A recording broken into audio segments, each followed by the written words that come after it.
Hi, I'm Viraj Patel. I'm a internal medicine primary care physician, and I also do some HIV care at Montefiore Medical Center and Albert Einstein College of Medicine in the Bronx. I'm an assistant professor of medicine, and I spend a lot of time focusing around doing research and training around providing care for sexual and gender minority populations, which are also known as LGBTQ populations, and teach medical students and do a lot of other trainings, and I've worked in both South Asia.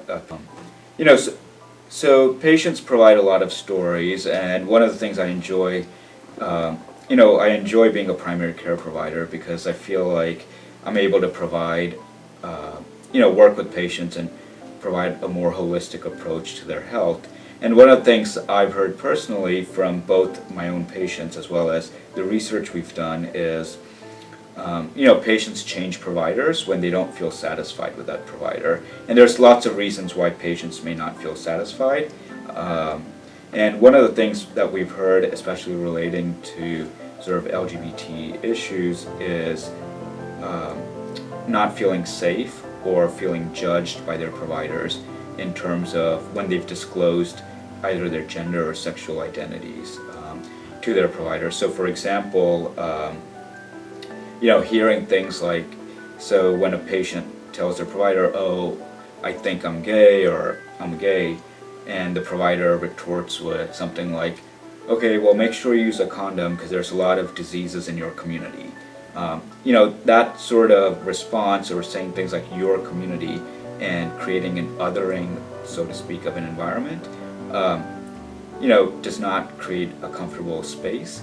And so patients are likely to leave, or if they can't leave because of insurance issues or HMO issues or whatever it is, they may simply not fully disclose everything to you, and then you don't actually have the information that you need to help make appropriate medical decisions or provide therapies.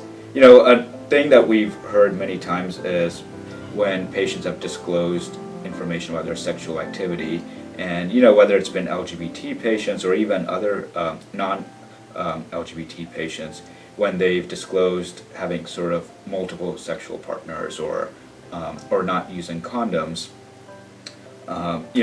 people have had very sort of judgmental experiences of, oh, that's horrible that you didn't use a condom. Oh, that was very bad of you to not use a condom. Or you should really practice abstinence. And so when we say things like this, that immediately shuts the patient off. It doesn't actually create an open and inclusive environment, and you've pretty much lost the patient there. And so sexual health ends up being a very touchy subject, especially for our younger patients who may not have many other comorbid medical conditions that need care. This is sort of true across the board. And so so those are some of the things that we've heard a lot is feeling like their provider was going to be open and non-judgmental, but once they've disclosed things, they've experienced either stigmatizing language, or they perceived, because whether it's the tone, the body language, or whatever it was, the patient perceived that they probably weren't in the safest space, and have switched providers as a result. So when I've encountered patients, especially in terms of LGBTQ patients and South Asian patients who are LGBTQ, there's a lot of different issues that have come up. Just like any other population, this subpopulation or group of individuals has a diverse set of needs and issues, and is a very heterogeneous group. But some of the things that often tend to come up are mental health issues, particularly around anxiety and stress, in dealing with family situations, and family acceptance issues, which then end up producing a lot of downstream effects, and trying to figure out how to cope with that. For gay men, HIV is always a worry because we haven't necessarily seen among South Asian populations higher rates of HIV.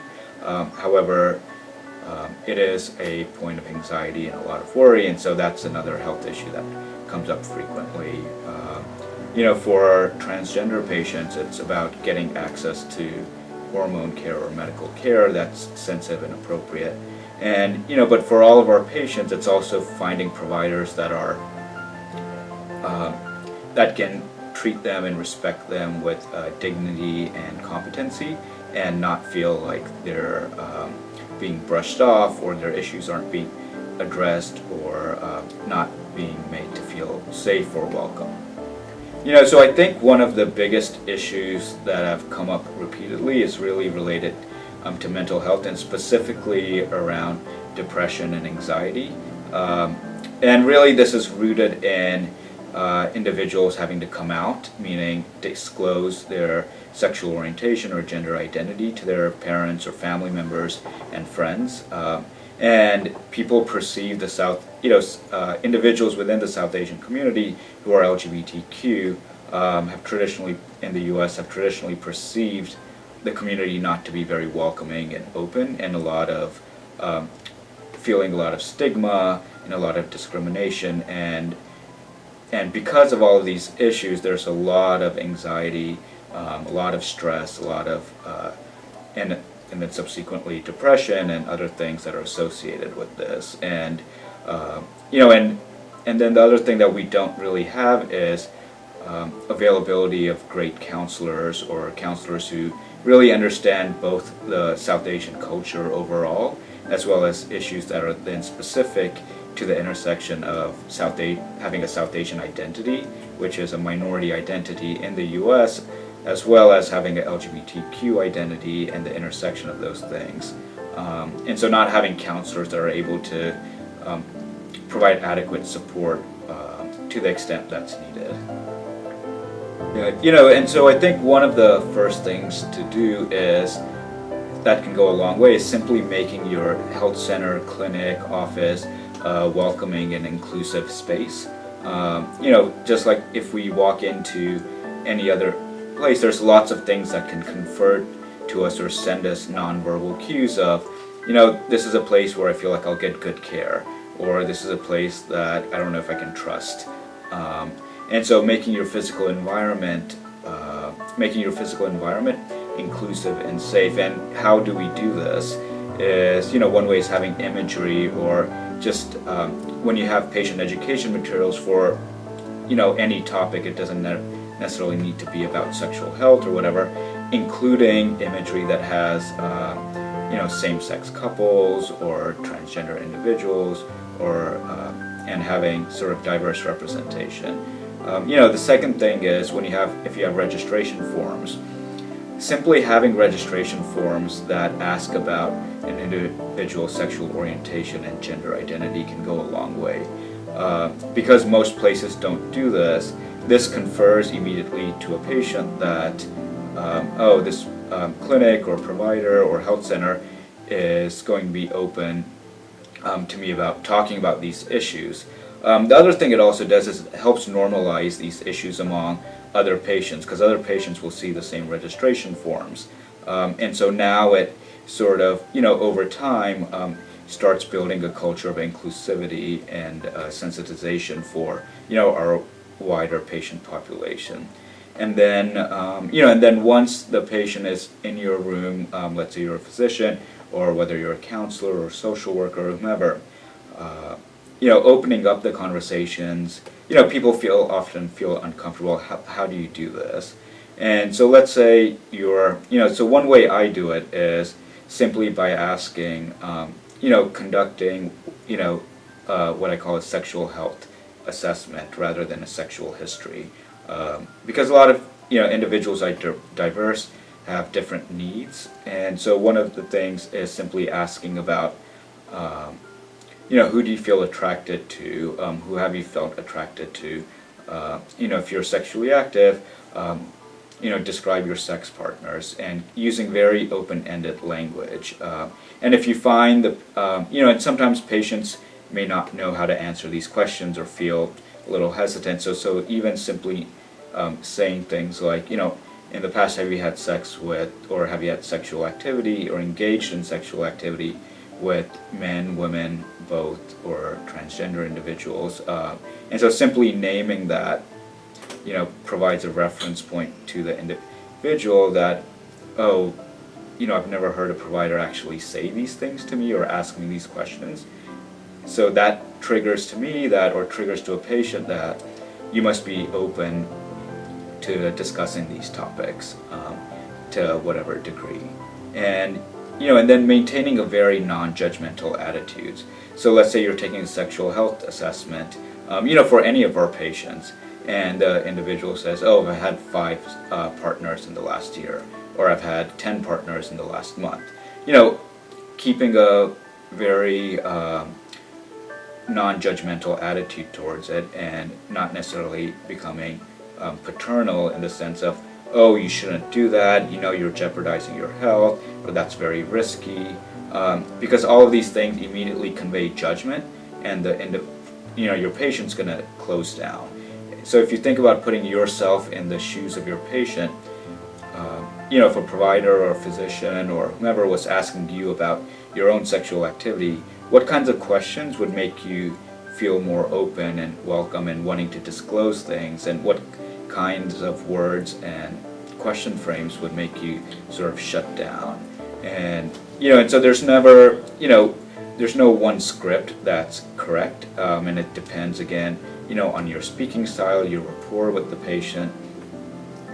So just being mindful of not using judgmental language or stigmatizing language, and familiarizing yourself with terms the patient may be using.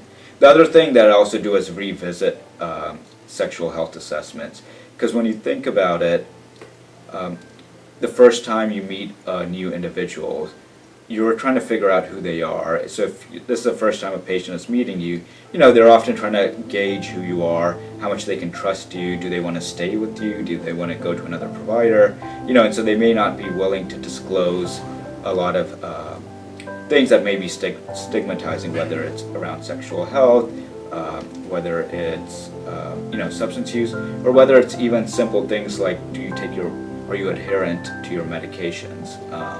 And because people are really afraid of being judged, and no one likes being judged at the end of the day. And so that's another approach. So revisiting on subsequent visits these sort of sensitive areas.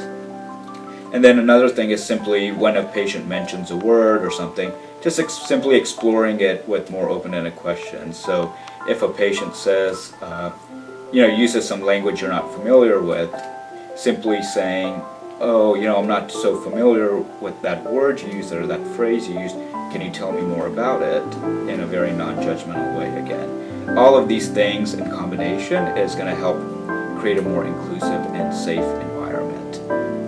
And one other thing to be sort of mindful of is your body language. So much of communication occurs with body language. So if we're when we ask about sexual health, if we start getting flustered, or if we're starting to sort of shut down or get nervous, so it's kind of like, tell me about your past medical history, and you go into whatever it is. Tell me about, does anyone in your family have any health issues? But then if a lot of providers have difficulty and discomfort with talking about sexual identity, sexual orientation, sex in general, and this is well known across every patient group that we know of. And so, oftentimes it goes something like, oh, and now let's talk, do you have sex partners? Are you sexually active? Oh, good, you haven't had many partners. Okay, moving on. And, by even using language like, oh, good, or confirming to the patient that you agree with a behavior that they indicated, may actually be doing a disservice, because patients are often afraid to disclose everything. And so by having patients agree with something, or having patients a lot of times come in with these ideas of they should say something that you're expecting them to say, sort of giving a socially desirable answer. And what we want to try to do is, let our patients know, and whether it's with our body language, with the words we use, the tone of our voice, that it's a safe and open environment, and that we're here to, ultimately help them promote their own health. And we need all the information to help do that. And so these are, some of the ways that I work with patients and we teach about in terms of creating more inclusive environments.